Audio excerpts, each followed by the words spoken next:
नमस्कार,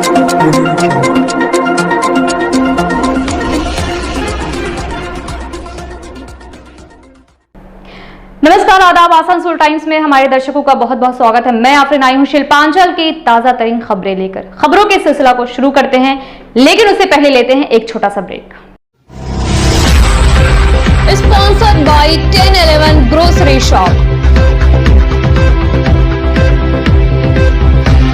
sponsored by नीघा marriage hall. को sponsored by modern furniture.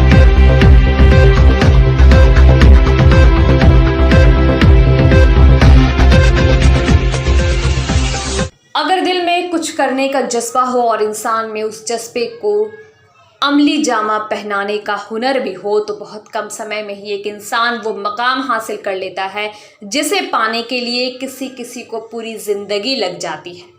Asansol times के रानीगंज के युवा पत्रकार जाहिद अनवर इसकी जीती जागती मिसाल है।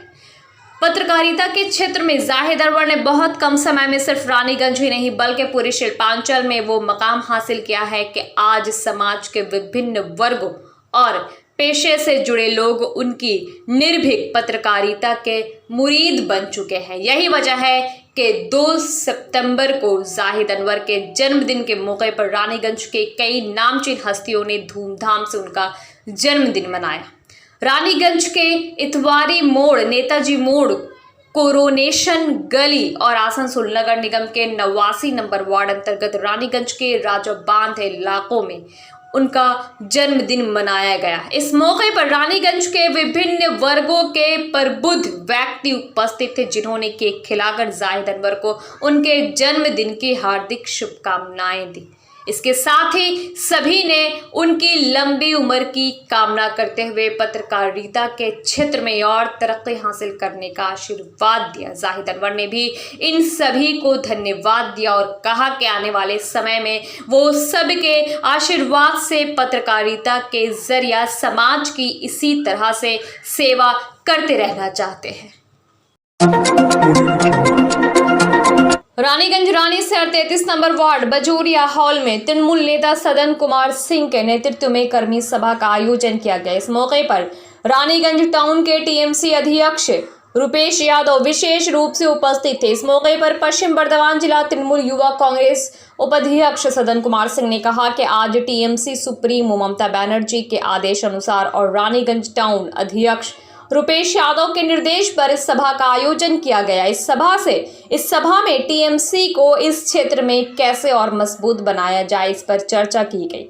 सदन कुमार सिंह ने कहा कि रुपेश यादव के निर्देश पर हर वार्ड में टीएमसी की तरफ से संगठनात्मक बैठक की जाएगी, जिसकी शुरुआत 34 नंबर वार्ड से की गई। इस सभा के दौरान रानीगंज में टीएमसी को मजबूत बनाने और रानीगंज के सार्वजनिक विकास को लेकर चर्चा की गई। उन्होंने बताया कि आगे भी इस तरह की बैठक की जाएगी।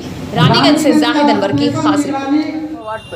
क्या कार्यक्रम हुआ टाउन अध्यक्ष के माध्यम से? आज हम लोग जो है ममता दीदी की अनुप्रेरणा से तृणमूल कांग्रेस के नवनियुक्त सभापति माननीय रुपेश दा के निर्देशानुसार प्रत्येक वार्ड स्तर से एक कर्मी सभा का आयोजन होने जा रहा है। इसका प्रथम शुरुआत आज हम लोग 33 नंबर वार्ड से कर्मी सभा के रूप में सारे तृणमूल कांग्रेस के जो कार्यकर्ता हैं, तृणमूल कांग्रेस के जो समर्थक हैं एवं आम नागरिकों के साथ में तालमेल करते हुए हम लोग आज एक जनसभा किए रानीसर मोड़ शीतलदास हनुमान मंदिर के पास में। और उस जनसभा के माध्यम से आगामी जो हम लोग का राजनीतिक जो हम लोग का चर्चाएं हुई उस पर कि लोगों को आगे की रणनीति जो रानीसर मोड़ तृणमूल कांग्रेस का संचालन के साथ साथ रानीगंज शहर का कैसे उन्नयन के साथ में हम लोग का संगठन मजबूत हो, इस पर काफ़ी चर्चा हुआ। और उस अंचल में हम लोग जो है चाहेंगे कि तृणमूल कांग्रेस को हर बूथ स्तर से जितने कार्यकर्ता हैं सभी को एक्टिव करते हुए आगामी आने वाला समय जो नगर निगम का जो चुनाव आ रहा है, कुछ ही दिन के अंदर में हमारे पश्चिम बंगाल के अंदर में नगर निकाय का भी चुनाव होने जा रहा है। उस चुनाव में हम लोग ज़्यादा से ज़्यादा सीटों से जीत हासिल कर सके। इसी सब विषयों को लेकर आज हम लोग जो है एक सभा का आयोजन किए। उसमें हम लोग का नवनियुक्त सभापति रानीगंज शहर तृणमूल कांग्रेस के रुपेश झा हम लोग का उपस्थित हुए थे और कई गणमान्य गण हम लोग का उपस्थित हुए थे वहाँ पर। और इस सभा को हम लोग और भी मजबूती के लिए यही एकत्रित हुए। आपका नाम? सदन कुमार सिंह, युवा तृणमूल कांग्रेस के सह सभापति पश्चिम बर्धमान। कुल्टी थाना अंतर्गत दिशा रेड लाइट एरिया में दुकानों का ट्रेड लाइसेंस जांच अभियान आसनसोल नगर निगम साथ ही नियामतपुर फाड़ी पुलिस के साथ किया गया। बता दें, बीते पिछले अगस्त महीने में दिशा जन कल्याण केंद्र व योनपल्ली एरिया में खुफिया तरीके से पुलिस प्रशासन द्वारा कार्रवाई की गई थी, जिसमें लगभग 30 नाबालिग लड़कियों को प्रशासन द्वारा कार्रवाई कर बरामद किया गया था। साथ ही कई दुकानों को सील कर दिया गया था एवं उनके मालिकों को हिरासत में लिया गया था। तब से प्रशासन व पुलिस लगातार दिशा योनपल्ली में अलग अलग तरीके से कार्रवाई कर रही है। इसी दौरान आज शुक्रवार फिर से स्थानीय नियामतपुर फाड़ी एवं नगर निगम के अधिकारी द्वारा सभी दुकानों के ट्रेड लाइसेंस की जांच की गई। इस दौरान ट्रेड लाइसेंस अधिकारी ने कहा कि यहां काफी संख्या में दुकान बंद पड़ी है और कई लोगों का कोई ट्रेड लाइसेंस भी मौजूद नहीं है। प्राप्त जानकारी के अनुसार हमें सिर्फ 2 लोगों का ही ट्रेड लाइसेंस मिल पाया है। आगे इसकी जानकारी नगर निगम के उच्च अधिकारियों को दी जाएगी, उसके बाद नगर निगम द्वारा कार्रवाई की जाएगी। কাদের ট্রেড লাইসেন্স আছে বা কাদের নেই, উইদাউট লাইসেন্স কারা বিজনেস করছে সেটা দেখার জন্য হাই অথরিটি আমাদের পাঠিয়েছেন। আমরা আমাদের টিম নিয়ে এখানে এসেছি। কি পেলেন? এইখানে বেশিরভাগ দোকান দেখলাম বন্ধ আছে, ভিতর দিকটাতে আছে সিল। কিছু কিছু 2-4টে দোকান খোলা আছে, তাদের লাইসেন্স নাই, তারা করায়নি বা জানেও না বলছে। দোকানগুলো তো বন্ধ থাকে, দিনে রাত্রে খোলা থাকে। হ্যাঁ, ঠিক আমরা জানি না আমরা তো। হ্যাঁ, এবার ব্যাপারটা হচ্ছে যে আমরা 2টো লাইসেন্স এখানে দেখতে পেলাম। রিনাস সাউ বলে একজন কেউ দিয়েছে মনে হয়, তার একটা লাইসেন্স আছে দেখলাম স্টেশনারি রিটেল শপ, সে একটি আর 2টি লাইসেন্স আমরা দেখতে পেলাম। বাকি কারো লাইসেন্স কিন্তু দেখতে পাইনি। যতগুলো খোলা পেয়েছি সবগুলো উইদাউট লাইসেন্সে তো চলছে। যে ট্রেড লাইসেন্স দেখতে পেলেন সেটা কি ভ্যালিড আছে? ভ্যালিড নাই, সেটা 19 কোটি দোকানটা দেখতে পেলেন? দোকানটা দেখতে পাইনি। দোকান বাজে পেছনে আছে, আমাকে মোবাইলে লাইসেন্সে দেখালো, ওটা সিল করা আছে বলে ভিতরটা দেখতে পেলাম না। স্টেশনারি রিটেল শপ 19 কোটি পর্যন্ত করা আছে, ওরা আর আপ টু ডেট করায়নি। অবৈধভাবে যে ব্যবসা করা হচ্ছিল এখানে ট্রেড ছাড়া, সেখানে কত টাকা পর্যন্ত কর্পোরেশনের লস হতে পারে? সেভাবে কর্পোরেশন হাই অথরিটি সিদ্ধান্ত, সেটা তো আমি বলতে মুহূর্তে আমরা রিপোর্ট নিয়ে গেলাম, এবার রিপোর্ট আমরা জমা দেবো। এবার বাকি যে দোকানগুলো বন্ধ রয়েছে সেগুলোকে কি চিন্তা ভাবনা করবে? সেগুলো আমরা রিপোর্ট দেবো, কীভাবে তাদের সঙ্গে কন্ট্যাক্ট করা যায়, যোগাযোগ করা যায়, সেভাবে হাই অথরিটি আছে, অর্ডার দেবে প্রশাসনের সঙ্গে আমরা যোগাযোগ করে সেভাবে আমরা নেক্সট অভিযান চালাবো। ঠিক আছে। কী নাম আপনার? আমার নাম Aditya Degaria, trade license department.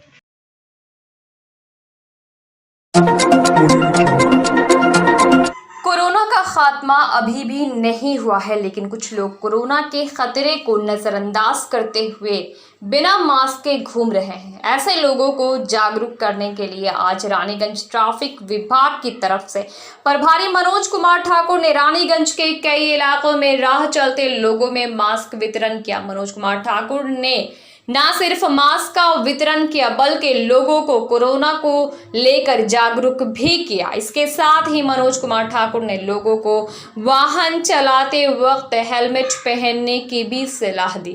कार्यक्रम के दौरान रानीगंज ट्रैफिक विभाग के तमाम CPVF कर्मी सहित अन्य ट्रैफिक अधिकारी भी उपस्थित थे। इनके अलावा सदन कुमार सिंह, राजू सिंह, शेख जाकिर, शेख सनी सहित तमाम स्थानीय निवासी भी उपस्थित थे। स्थानीय समाज सेवी राजू सिंह ने ट्रैफिक विभाग के प्रभारी मनोज कुमार ठाकुर के इस कदम की तारीफ की और उनको इस पहल के लिए धन्यवाद दिया। रानीगंज से जाहिद अनवर की खास रिपोर्ट। विभाग की तरफ से क्या कार्यक्रम किया गया? आज रानीगंज के ट्रैफिक ओसी श्री मनोज कुमार ठाकुर के नेतृत्व में सेफ लाइफ सेफ ड्राइव का जो मुहिम चलाया गया, साथ में मास्क वितरण का भी प्रोग्राम रखा गया है कि लोगों को जागरूक करने का काम कर रहे हैं कि अभी जो दौर चल रहा है कोरोना का, उसमें आपको कोरोना से भी बचना है और आए दिन जो हमारे दुर्घटना हो रहे हैं उससे भी हमको भी बचना है। ट्रिपल लोड जिस तरह हम लोग बाइक में देखते हैं, चलाते हैं बिना हेलमेट के हम लोग देखते हैं, उसके लिए भी हमारे ओसी जी उसको जागरूक कर रहे हैं कि लोगों में जिस तरह से आजकल देखा जा रहा है कि हम लोग घटना को किस तरह से सेव करके बच के चलें, उसी के जागरूक के लिए हमारे जो रानीगंज के ओसी मनोज कुमार ठाकुर जी उनके नेतृत्व में ये काम किया जा रहा है और उन्हें धन्यवाद देते हैं हम लोगों की तरफ से कि इस तरह का जागरूक काम करके लोगों को जागरूक किया जा रहा है। आपका नाम? Raju Singh 91 number ward.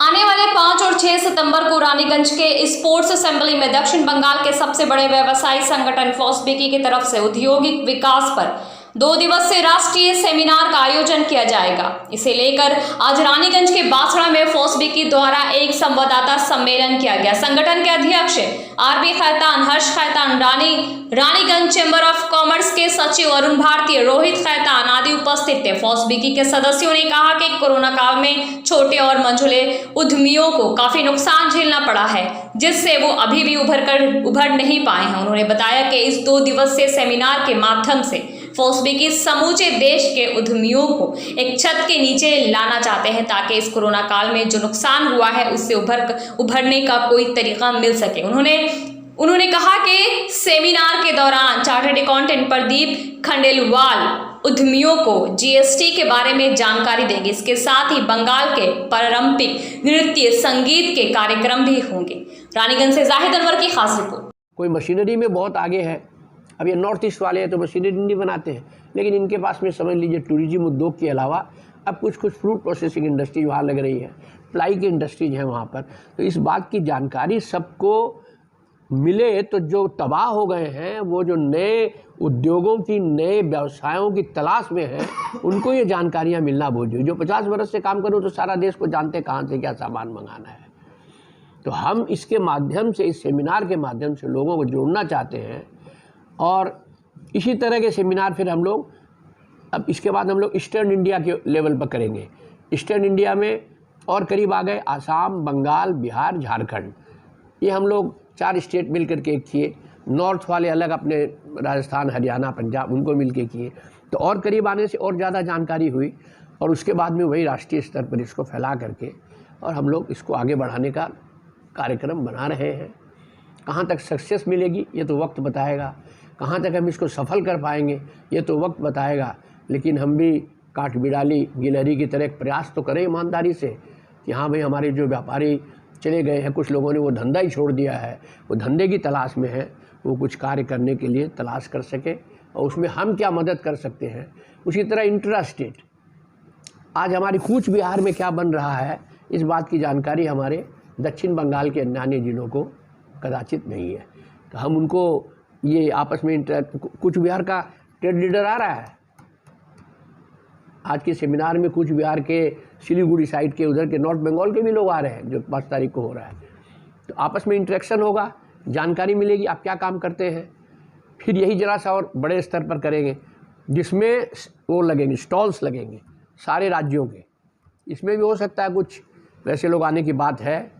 मैंने शैथिया उधर जिला ये बीरभूम पड़ता है, मैंने कहा था उन लोगों को कि आप लोग अपने कुछ स्टॉल्स उधर की चीज़ों के लगवाइए। बांकुड़ा वालों को भी कहा था।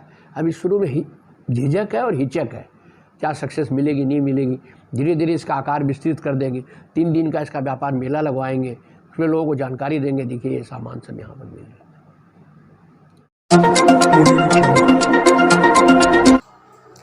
आसनसोल नगर निगम के सहयोग से आज रानीगंज चैम्बर ऑफ कॉमर्स भवन में एक शिविर का आयोजन किया गया। आज और कल लगने वाले शिविर में लोगों को वैक्सीन दिए जाएंगे। इस संदर्भ में रानीगंज चैम्बर ऑफ कॉमर्स के अध्यक्ष प्रदीप बजोरिया ने कहा कि आसनसोल नगर निगम के प्रशासनिक बोर्ड के चेयरमैन अमरनाथ चैटर्जी के पूर्ण सहयोग से इस शिविर का आयोजन किया गया है। आज और कल दोनों दिन मिलाकर कुल 600 लोगों को कोरोना प्रतिरोधक वैक्सीन दी जाएगी। उन्होंने बताया कि हर 1 घंटे में 50-50 व्यक्तियों को बुलाकर वैक्सीन लगाया जा रहा है ताकि कोरोना काल में ज्यादा भीड़ भाड़ ना हो। प्रदीप बजोरिया ने इसके लिए आसनसोल नगर निगम के स्वास्थ्य अधिकारियों और कर्मियों का तहे दिल से शुक्रिया अदा किया। इसके साथ ही उन्होंने रानीगंज चेंबर के भी उन सभी सदस्यों को धन्यवाद दिया जिन्होंने पिछले 5 दिनों से अथक परिश्रम कर इस शिविर को सफल बनाया है। इस शिविर में पहला और दूसरा दोनों डोज दिया जा रहा है, यानी इससे पहले जिनको पहला डोज लग गया है और दूसरे डोज का समय हो गया है वो आकर दूसरा डोज ले सकते हैं। रानीगंज से जाहिद अनवर की खास रिपोर्ट। আজকে রানীগঞ্জ চেম্বার অফ কমার্সে আমাদের আসানসোল মিউনিসিপ্যাল কর্পোরেশনের সহযোগে আমরা এখানে করোনার জন্য ভ্যাকসিনেশন ক্যাম্প করেছি। এই ক্যাম্পটা সকাল 10:30টার সময় শুরু হয়েছে। পুরোপুরি সহযোগ আমাদেরকে আসানসোল মিউনিসিপ্যালিটি কর্পোরেশনের অ্যাডমিনিস্ট্রেটর শ্রী অমরবাবু আমাদের এই ক্যাম্পটা অ্যারেঞ্জ করে দিয়েছেন। ওর তার জন্য আমরা রানীগঞ্জ চেম্বার অফ কমার্স থেকে মাননীয় অমরবাবুকে খুব খুব ধন্যবাদ করছি। আজকে উনি বলেছেন 3 তারিখে আপনাদের ওখানে 300 ভ্যাকসিন দেওয়া হবে আর 4 তারিখে 300 ভ্যাকসিন দেওয়া হবে। আমরা ইতিমধ্যেই যখন আমরা খবর পেলাম আমরা সব মেম্বারকে ইনফর্ম করলাম আর মেম্বারদের এক মেম্বার একজনকে ভ্যাকসিনের ব্যবস্থা করে দিলাম। তারপরে আমরা যখন 600 জনের নাম পেয়েছি আমরা খুব সিস্টেমেটিকভাবে 50-50 করে 10:30টার সময় 50 জন, 11:30টার সময় 50 জন, 12:30টার সময় 50 জন এমনি টাইম স্লট করে আমরা এখানে ডেকেছি। যে ভ্যাকসিন নিতে আসছে তারা খুবই স্যাটিসফাইড, বলছে অত সুন্দর অ্যারেঞ্জমেন্ট আমরা আজ পর্যন্ত কোথাও দেখতে পাই নাই। এখানে আমরা 3টা কেবিন করে দিয়েছি, একটা রেস্ট রুম আছে, একটা ওয়েটিং এরিয়া আছে, একটা ভ্যাকসিনেশন এরিয়া আছে। যাচ্ছে লোক কুপন নিয়ে আসছে, একটা করে যাচ্ছে আর ভ্যাকসিন দিয়ে দিচ্ছে। আমাদের যে আসানসোল থেকে ভ্যাকসিন দেওয়ার জন্য হেলথ ডিপার্টমেন্টের টিম এসছে তারাও খুব স্যাটিসফাইড। ওনারাও আপনারা স্টেটমেন্ট নেবেন ওনাদের কীরকম লেগেছেন, আমাদের ব্যবস্থা কীরকম হয়েছে। আমাদের এই কাজে আমাদের মাননীয় আমাদের চেম্বারের সিনিয়র এক্সিকিউটিভ মেম্বার আমাদের চিফ কোঅর্ডিনেটর শ্রী বিষ্ণু খেতান, মনোজ কেশরী, আমাদের বাবুদা, আমাদের অরুণ কুন্ডু, অনিল লুহারওয়ালা খুবই সহযোগ করেছেন। ওরা প্রায় 5 দিন ধরে এটা প্ল্যানিং করে চলছে। আজকে আমাদের ইতিমধ্যে 200 থেকে 200 জন অ্যাপ্রক্স 200 জনে আমরা ভ্যাকসিন দিতে পেরেছি আর আমাদের আজকে 300 জন টার্গেট আছে। আর করোনা দিয়ে এই ক্যাম্পটা আমাদের আজকে আর কালকে 2 দিন চলবে, যেটা কি আপনারা 3 তারিখ 4 তারিখ 2 দিন ক্যাম্প করুন, আমরা 300 ভ্যাকসিন 2 দিন আপনাদেরকে দিব। এটা আমাদেরকে বলা হয় যে ফার্স্ট ডোজ সেকেন্ড ডোজ দুটোই আমরা দিচ্ছি। যাদের ফার্স্ট ডোজ রিকোয়ারমেন্ট আছে তারা ফার্স্ট ডোজ নিচ্ছে, যাদের সেকেন্ড ডোজ রিকোয়ারমেন্ট আছে তারা সেকেন্ড ডোজ নিচ্ছে। Subscribe now and press the bell icon. Never miss an update.